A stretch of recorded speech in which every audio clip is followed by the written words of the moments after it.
जदि पियबे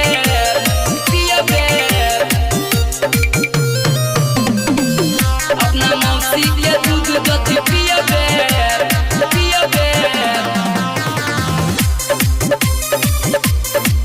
बेटा 100 साल जियबे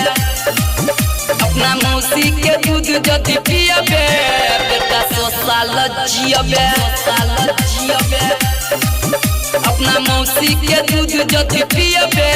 बेटा 100 साल जियबे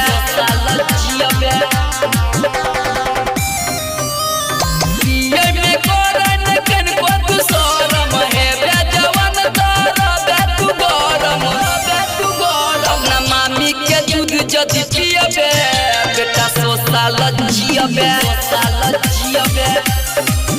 अपना मौसी के दूध जदि पियबे बेटा 100 साल जियबे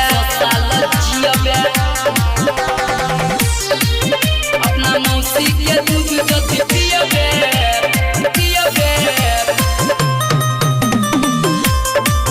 बेटा 100 साल जियबे भरल तो पेट तोर सुने राजा मौसी के दूध तोर रहत ताजा हेरोई भरल तो पेट तोर सुने राजा मौसी के दूध तोर रहत ताजा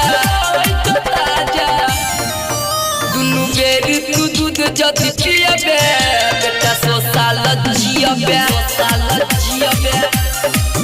अपना मौसी के दूध जदि पियबे बेटा 100 साल जियबे अपना मौसी के दूध जदि पियबे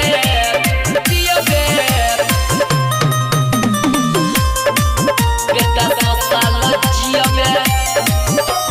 लक्ष्मण भगत तोरा करै चवर जी पी के देखै बेटा मिलतौ नरजी